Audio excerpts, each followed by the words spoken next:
Hi guys, and welcome back to my channel. If you're new here, thank you for joining, and I hope you stay and love it and enjoy it here. If you're part of the family, thank you for tuning in, thank you for clicking on this video. My name is Zelande Bodlo, and today I'll be sharing my healing process, my journey to healing after giving birth, everything that has had something to do with healing, whether healing physically, emotionally, or um, spiritually. This is me telling my story, and this is me telling my truth.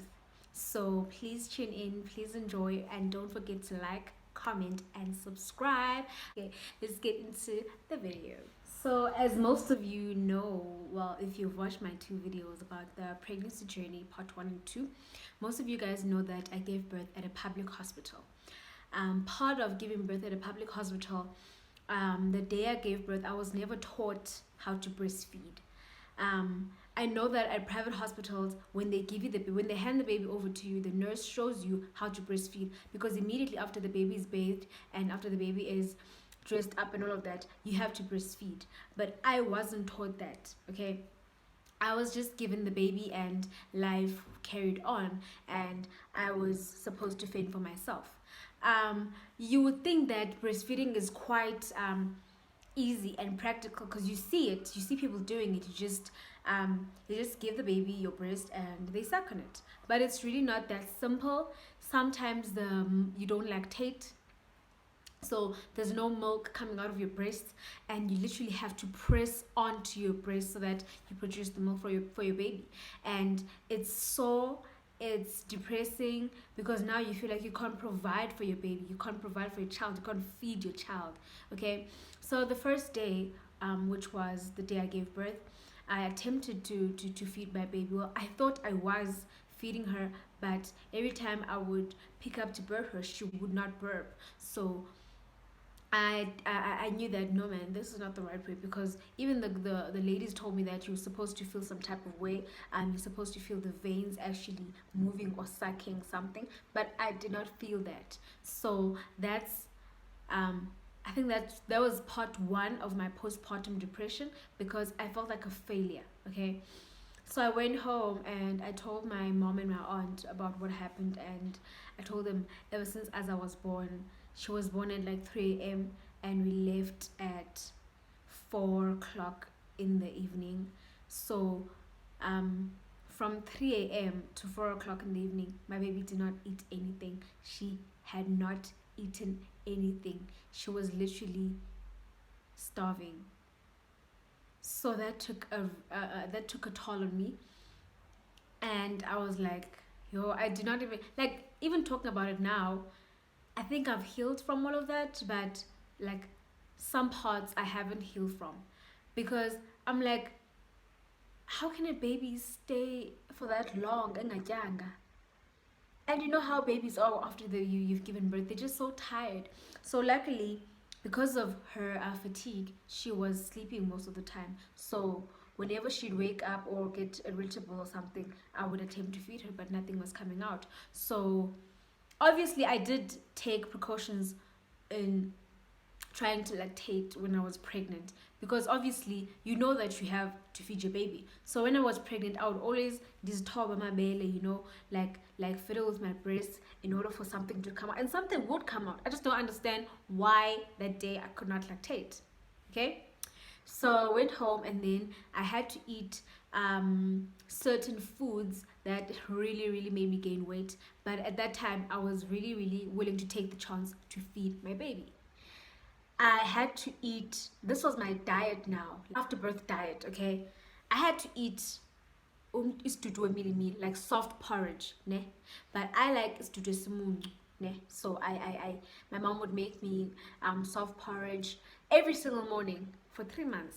Every single morning I would have soft porridge, and she would add tatarik to make it sour. I enjoy it like that. I had to eat soft porridge. I had to drink amacheu. I had to drink a stony. Like, it came to a point where I would finish 2 liters of stony in a day. I had to drink tea, rooibos tea with milk, and a lot of sugar. I was not sure if this was a healthy diet. Obviously, it's not healthy, but it made me lactate. It fed my baby, and my baby was eating. My baby is an eater. Yo, guys, as I can eat, okay?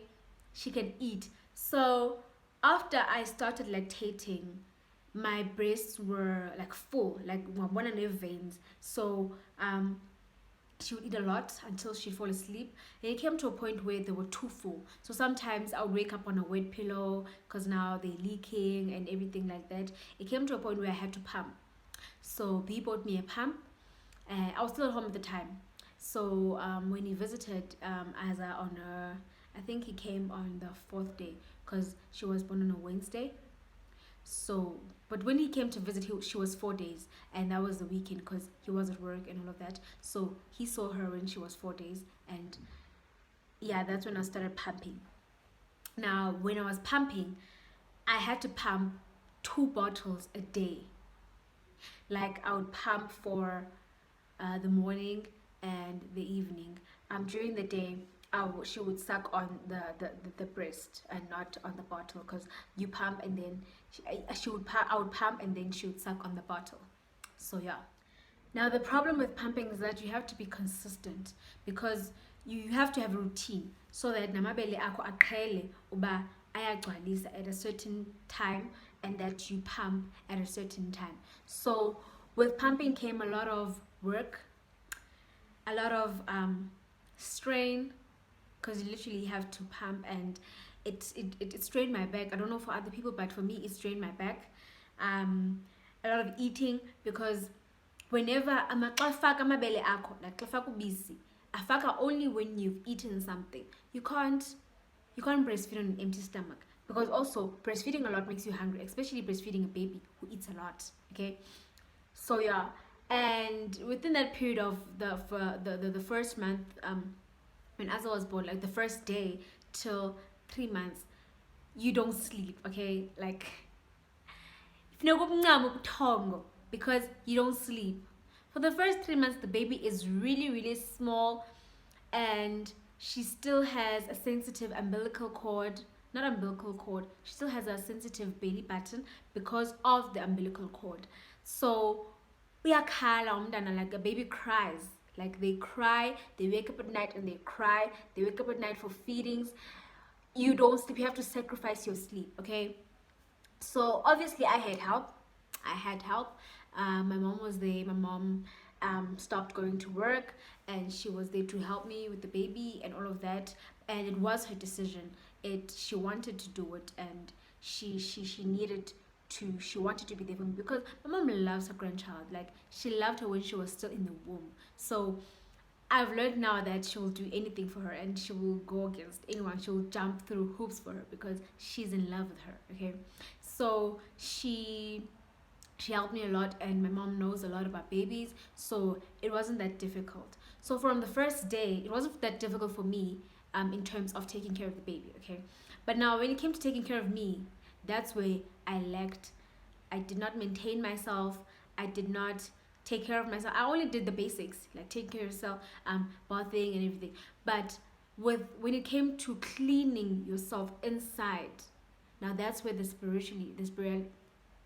that's where the spirituality comes in. Okay, that's where the spirituality comes in. After leaving the hospital, you literally can't sit. If you sit, you have to be careful of your movements as well. I couldn't laugh. I couldn't do anything that would strain. It's like after leg day, ne? You know leg day, like when you gym your glutes. So after leg day, obviously not leg day. After core day, when you gym your core. When you're laughing, obviously there's like you've got home. But for me, it was like internal, so it was more painful. Now, I avoided going to the toilet because I had stitches on, and I felt like if there's Togomi's stitch, it's gonna be painful. If there's Kama, it's gonna be painful. If I poo, it's gonna be painful. But the bad thing is that I had to poo. You have to poo because one thing I was trying to avoid was getting piles. Piles are painful. I've seen from my mom, I've seen from people around me. They're very painful. So I was not trying to get piles. So I had to drink Essence of Life. It's something that cleans your womb from the inside. So because you gave birth and everything was just inside, so you have to clean your womb so that you clean all the blood clots, you clean everything that is not supposed to be there, like you clean out, you just do a cleansing. So I had to drink that. It does not taste good. It tastes like, it smells like spirit. It smells so strong that it smells like spirit. And then it does not taste, it tastes horrible. Okay, it tastes extremely horrible. It tastes like brandy, like very strong brandy mixed with spirits. Guys, it does not taste good. And you have to finish it. It's like a small bottle, like this small. Yeah, Essence of Life. I had to drink that. Part of the physical healing was also sitting on a bucket of hot steamy water. In the water you have to put those, yeah, like salt, but that thick salt, that very hard salt, the one with the not the fine salt. I think you know what I'm talking about, like grof. So it also does something to cleanse your insides. So it was Savlon, the salt, and onion.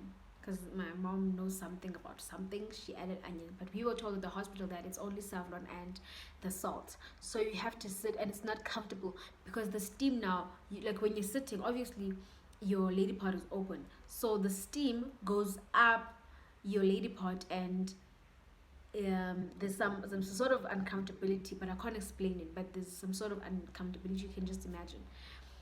And you have to bath as well, all of that. And when you bath, you see those clothes because under you cleansing yourself. So every time you bath, you see them in the water, you see that ziyapuma. And sometimes they do look scary, but as long as bazipuma.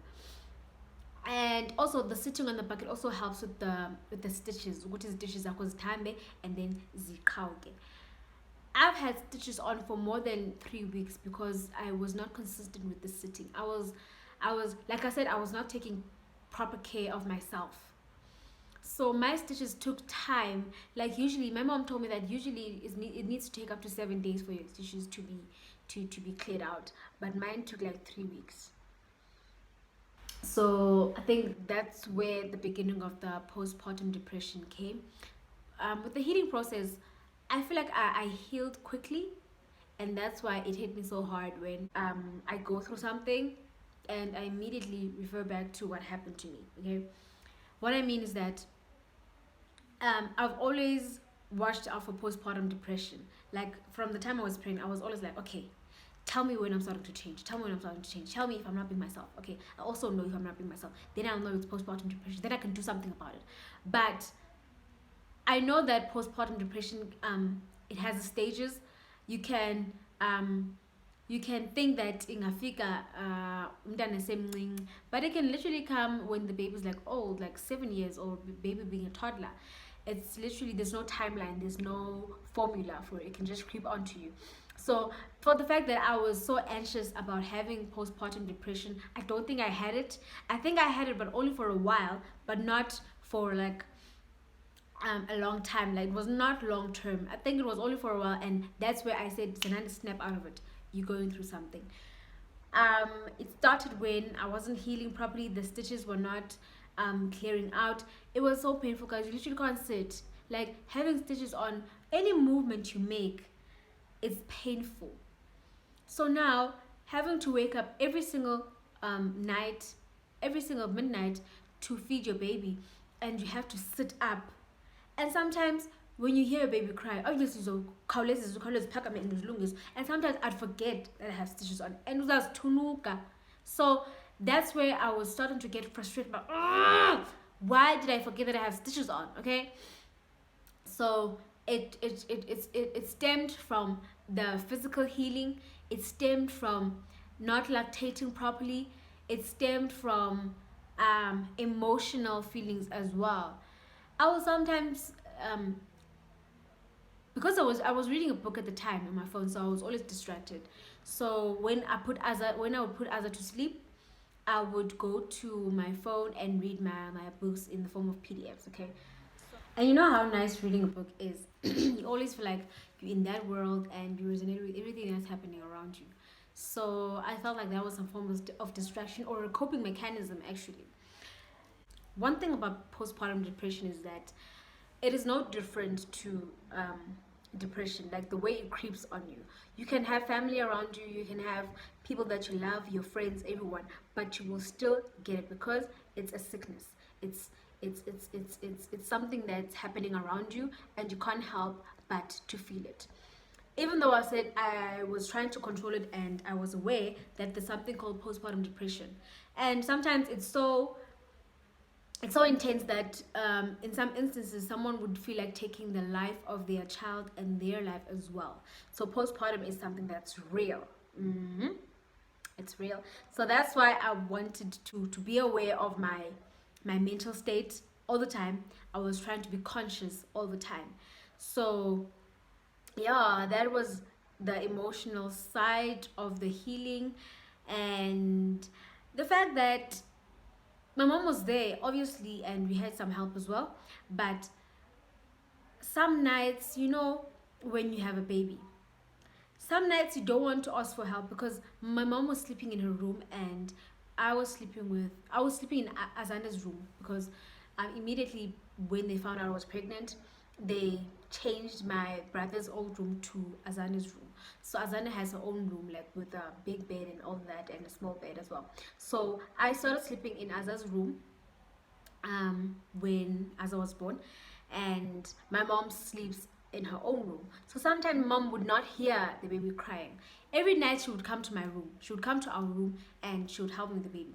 But some nights when she's really, really tired, and you can see that she's really, really tired, she would not hear the baby. And that's when I would cry. Sometimes, guys, you cry with the baby, like you help the baby cry, okay? It's normal. Ask anyone who has a baby. Ubazange na ancedise umntana akhale when the baby was crying ebusuku. It happens. I was not the only one, and if you're pregnant and you're watching this, you will do it, okay? So I would cry with the baby, and I would not call my mom. I would not call her via phone. I would not go to her room, because even though I know that she was here to help me, I did not want to always ask for help, because now you're a mother and you don't want to seem like you're a failure. You don't want to seem like you can't calm your baby down. So when she would not calm down, I would call B, and B does not understand because he's sleeping. It's like 2 a.m. and now what do I have to say? Like, hey, the baby's crying, the baby won't stop crying. What do? Call your mom or try to calm the baby or feed the baby. The baby is fed, but she just won't stop crying. And then I felt at some point, no, I should stop calling him, because he's literally, it's gonna affect him also, because now he'll feel like he can't help me when I need him to help me, and also he's gonna feel like I'm not coping, so I'm not trying to be in that position, or I need to put him in that position. So I stopped calling him, and when I stopped calling him, I became the toxic one in the relationship. Apart from being a mother, I was a toxic woman. I was a toxic girlfriend, because now I would call him and say, hey, why didn't you check up on me today? Hey, why didn't you check on the baby? Hey, why didn't you call me when you woke up? Hey, why didn't you do this? Why didn't you do that? And he wouldn't understand. He was in such an awkward position, because I would be so mad at him, but you didn't call me this morning, and it would be just the beginning of the morning. But because now I wake up at like 4 a.m., I would think that he's also up. So yeah, for me it did. I'm not saying everyone would go is but for me, yeah, I'm because I was expecting him to read my mind, and I was expecting him to, I don't know, to put himself in my position, and the plan was for him to come and fetch us as I was 3 months, and because of my tantrums and all of that, he came when she was 2. But because B and my mom have a very good relationship, they understand each other. My mom understood, but no, she even said, but no, it could happen anytime now. And it's just because our parents understand our relationship so well, and we have actually taught them how to understand us. So someone would cringe and be like, yo, how can your mom let you leave when the baby's 2 months? But because our parents understand our relationship, it was something, it is our thing. it was just our decision, it was our thing. So yeah, eventually you heal, man, you heal, especially after the baby turns 3 months. Yo, oh, guys, it is the best time of your life. When the baby is over the crying and over the, because once we came to Bloom, it was, she was like, she just turned 2 months. So once we came in Bloom, we were trying to settle. Like we stayed a week in our old flat, and then we left for Lindley. Lindley is B's hometown. That's where I stayed with his mom and the baby. So when you're in Bloom, it's like the baby felt bad. No, man, I'm not at home anymore. And she cried. She was crying so much. And it came to a point where I could not pump I could not pump this. I could not do the same routine I would when I was at home. Because now, when I pump, someone has to be holding the baby or the baby has to be sleeping. So now when she's up and I know that it's time for her to eat and I haven't pumped, it would be something else. So that's when I started using formula for her. But I did not use formula as a daily meal or whatever, because I really wanted to breastfeed my babies. The problem is that at the time I couldn't. Okay, and as I was not getting full from sucking on my breast, I literally had to measure, like 120 mils was the max she could eat. Like she could drink like 120 milliliters of my milk, like the milk that I've breast pumped. That's how much she would eat. That's like the whole bottle. 120 mils is like the whole bottle. It was not 120. I think it's 220. I think it's 220 mils. It's like the whole bottle. She would eat that much in one feeding. So when I started giving her formula, it was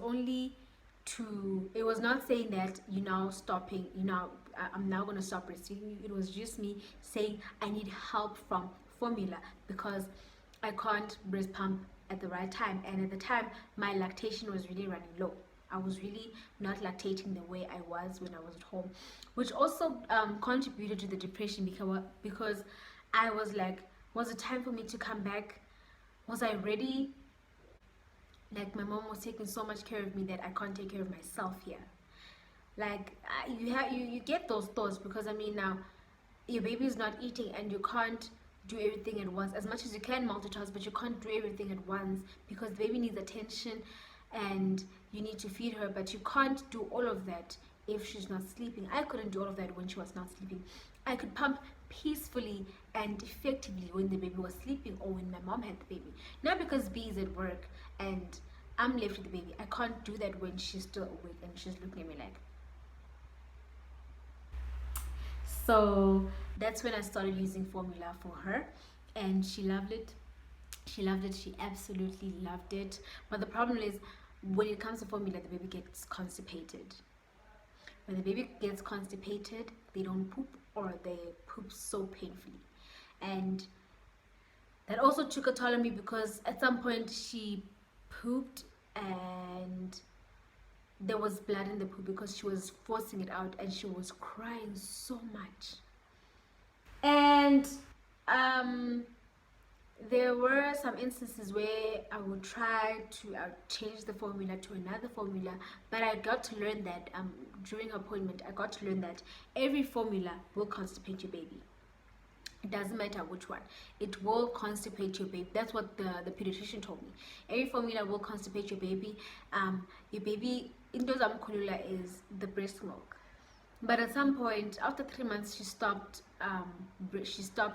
wanting to be breastfed. She just did not want it anymore. Like, even when I breast pump, she would not take a normal 220 mils. She would take less. So that's when I knew, but no, man, she doesn't want to be breastfed anymore.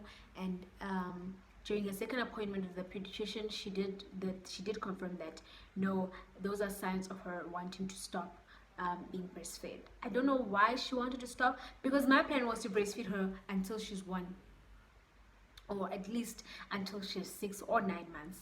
But she stopped when she was 3 months. So that's when I was like, okay, maybe it's time. Maybe it's a sign. Maybe it's time now I get my body back, because ever since I started breastfeeding, I had to keep up with her, because I had to eat then breastfeed. it did not matter if I ate healthy or not, but I just wanted to breastfeed. And I know that the baby gets nutrients from the food you eat, and the baby gets to eat everything that you eat, whether it's healthy or not.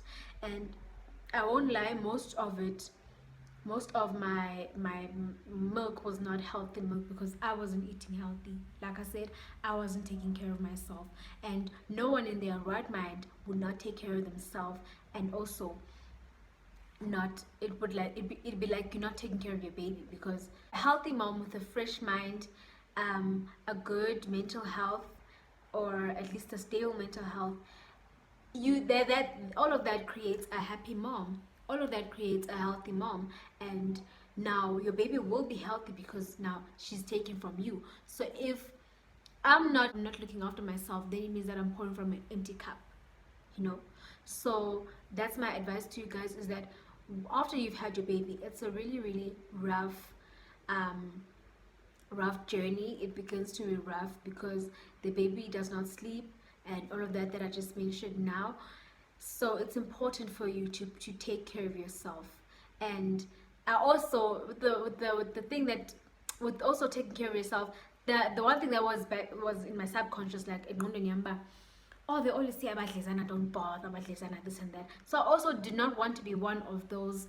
I did not want to be part of it's a stigma, you know. So I would only do the bare minimum for myself, and that was not good because it affected my mental health to a point where I started seeing myself as ugly.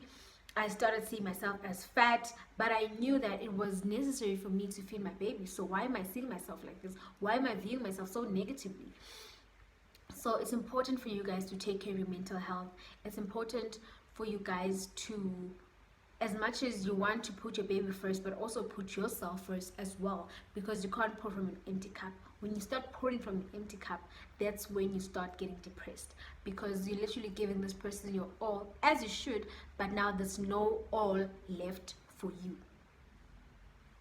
You're giving that person your all, but there's no all that is left for you. There's nothing that is left for yourself. So you're literally pouring from an empty cup.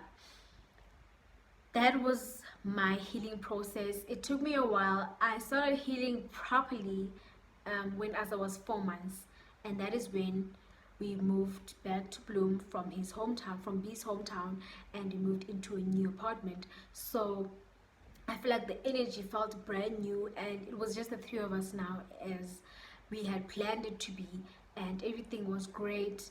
I loved seeing B parent. I loved seeing his face light up every time he comes home from work. So all of those little things, I started feeling like myself again. I started feeling happy. I started laughing more. I started, as an eye, she started growing, and I saw that she has a bit of personality, and she started looking less like her father. That made me happy. It made me happy because she's a duplicate of her father. Like when I gave birth to her, I felt like I was giving birth to B, because her face was just like it was just here, but I am my father's daughter. So she started having my complexion as well. I don't know what happened to it now, but I don't know. For that during the 4th month, she was really lightening up. So I felt like when we came back to Bloom, I felt like I was becoming more of myself again. I could feel it. I could feel it slowly. It was creeping in on me. And since then, I've never been happier. You know, you just watch your kid grow, and you can compare, and their milestones, and you can compare now. But like when she starts doing something, you will know what you're calling it. And now we will laugh about it because we know how it started, you know. So my advice to you guys is to take care of yourself. Find coping mechanisms. Don't cry a lot. Well, cry, let it out, but don't now break down in front of your child. Don't break down and be helpless. You need to understand that it's a journey, and it won't be the same as everyone else's journeys. You need to understand that it's a long time journey as well. Like there will be some moments where you feel like you can't do it today, but you have to get up and do it for the sake of your child, because now it's no longer you alone in the world. You have a child as well, so you need to do all of that for her. So I hope you've learned a thing or two, and I hope this video was a bit informative for you guys. Thank you once again for tuning in, and I hope you guys enjoyed this video. So yeah, that is my story. That is my healing journey, and I would like to say that I am still healing. I am, because every time I go through something and go, I always refer back to the day I was giving birth. That whole experience, that whole trauma, it plays in my mind, and I cry some more. So I feel like I need to do something about that. It's either I need to speak to someone, or because I've realized that it has not left, it has not andazi in, but I feel like it's still something that makes me terrified. Everything that I went through in that hospital. So yeah, you need to take care of yourself, and you need to take care of your mental health as well. Don't pour from an empty cup. Look after yourself. So yeah, thank you for tuning in. I truly appreciate it. Thank you for clicking on this video. I hope that you like, comment, and subscribe. See you soon on my next video. Road to 500 subscribers. Okay, bye.